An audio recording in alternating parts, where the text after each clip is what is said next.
mengurangi gaji untuk anggota kabinet, untuk anggota DPR. Langkah Pakistan ya, mereka bahkan mengurangi gaji untuk anggota kabinet, untuk anggota DPR, dan semua penghematan gaji ini dikumpulkan untuk membantu kelompok yang paling rentan atau kelompok yang paling lemah. Guys, Presiden Prabowo Subianto mengambil keputusan berani di tengah ini kondisi geopolitik yang memang saat ini sedang carut marut, teman-teman.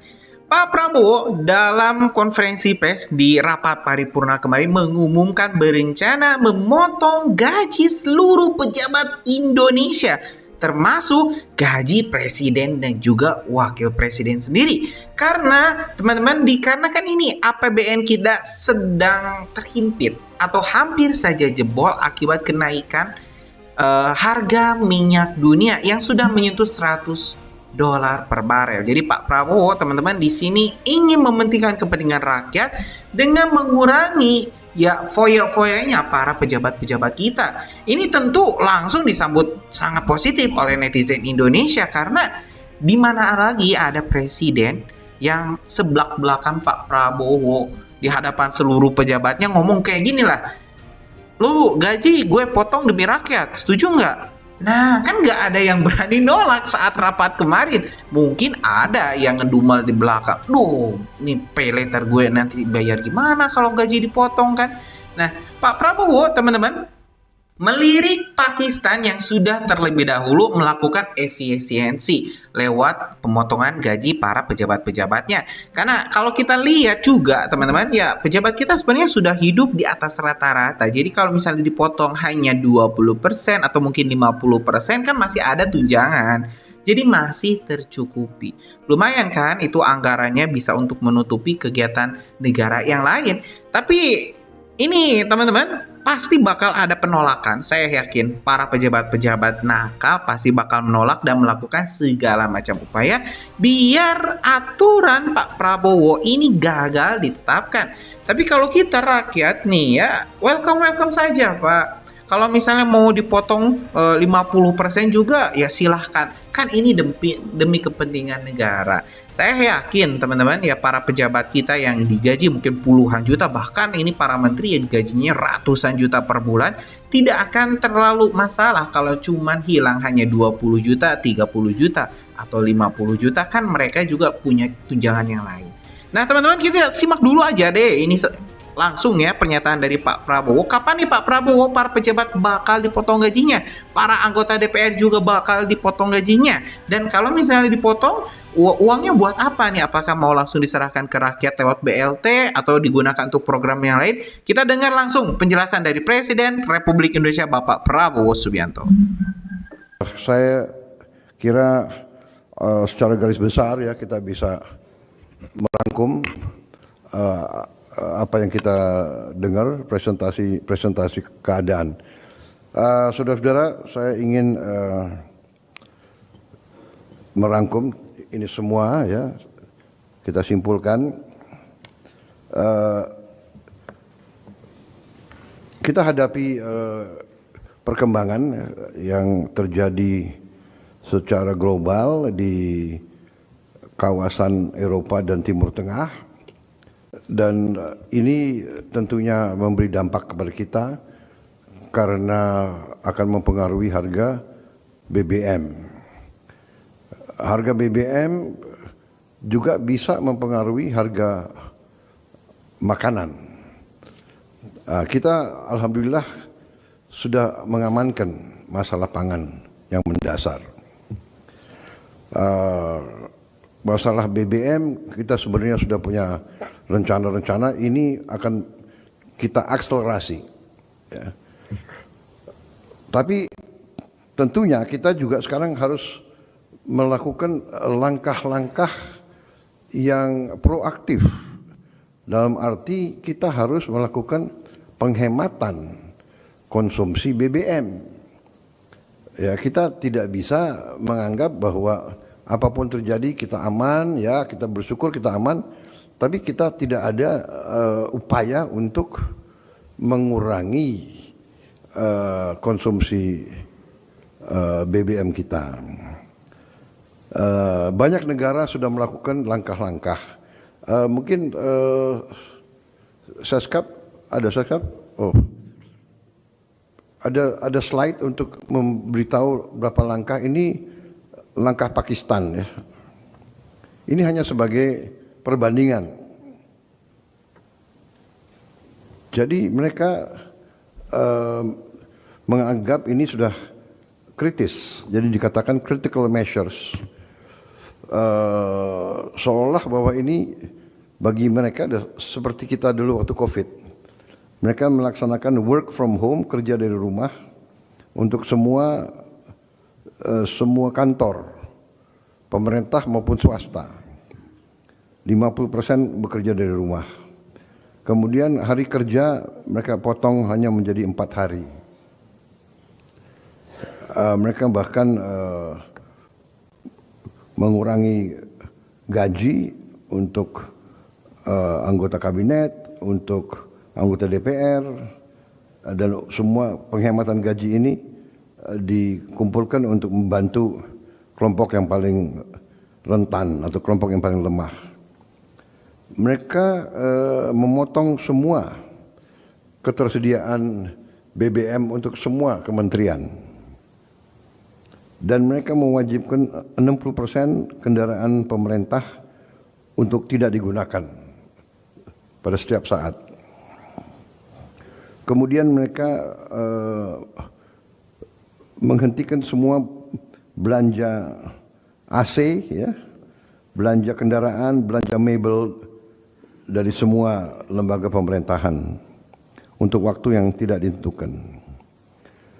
Mereka hentikan semua kunjungan ke luar negeri, kemudian mereka kurangi, tidak boleh menggunakan dana pemerintah untuk acara-acara pesta dan sebagainya. Kemudian semua lembaga pendidikan tinggi mereka pindah ke online. Kemudian semua sekolah berhenti untuk 2 minggu, ya mungkin ini menghadapi Idul Fitri. Ini hanya contoh, ya. Ini contoh. Maksud saya ini ada berapa hari. Saya kira kita bisa mengkaji masalah ini, ya kan? Saya kira kita juga harus mengupayakan bahwa kita melakukan penghematan. Saya percaya 2-3 tahun kita akan sangat kuat, tapi tetap kita harus hemat konsumsi. Dengan demikian, kita berharap kita akan selalu menjaga bahwa defisit kita tidak tambah. Bahkan cita-cita kita adalah kalau bisa kita tidak punya defisit. Sasaran kita adalah APBN kita harus balanced budget, itu paling ideal. Dan itu saya kira kita bisa lakukan, ya. Bahwa kita harus selalu ingat bahwa kita masih menghadapi masalah-masalah kebocoran, ya, tidak efisien, masalah-masalah under invoicing, under counting, manipulasi administratif dan sebagainya. Ini besar, ini kebocoran ini besar. Maaf, saya selalu akan bicara masalah ini. Kita sudah lakukan langkah-langkah tadi oleh Ketua Den, masalah GovTech, sinkronisasi semua KL menjadi satu jaringan GovTech. Ini diperkirakan bisa kurangi kebocoran sampai dengan 40% dari pengeluaran kita. Nah, jadi ini saya minta dibicarakan nanti, ya, mungkin oleh Menko nanti beberapa hari ini. Kita lihat, kita pikirkan dulu kita atasi COVID, berhasil kita, dan kita mampu banyak bekerja dari rumah, efisiensi, berarti kita menghemat BBM dalam jumlah yang sangat besar. Umpamanya berapa ASN dan pejabat tidak usah ke kantor, mengurangi macet dan melaksanakan penghematan besar-besaran, mengurangi hari kerja pun harus kita pertimbangkan, dan langkah-langkah penghematan lainnya. Ya, saya kira itu yang saya ingin sampaikan, bahwa kita walaupun merasa aman, tidak panik, tapi kita juga tidak boleh terlalu lengah. Kita tidak boleh tidak mempersiapkan diri untuk kemudian paling jelek. Ya, kita berharap skenario yang terburuk tidak terjadi di Timur Tengah. Tapi ramalan-ramalan juga banyak mengatakan ini bisa jadi perang yang sangat panjang, ya, perang yang sangat panjang. Saya kira itu dari saya. Ya, terima kasih semua menteri, ya, terima kasih semua kepala badan. Saya ingin menyampaikan penghargaan saya atas kerja keras semua unsur. Ya, saya kira kita sudah buktikan tidak hanya kepada rakyat kita, tapi kepada dunia, bahwa pemerintah kita bekerja dengan sangat cepat, dengan sangat efisien. Masih banyak yang kita harus kerjakan, tapi kita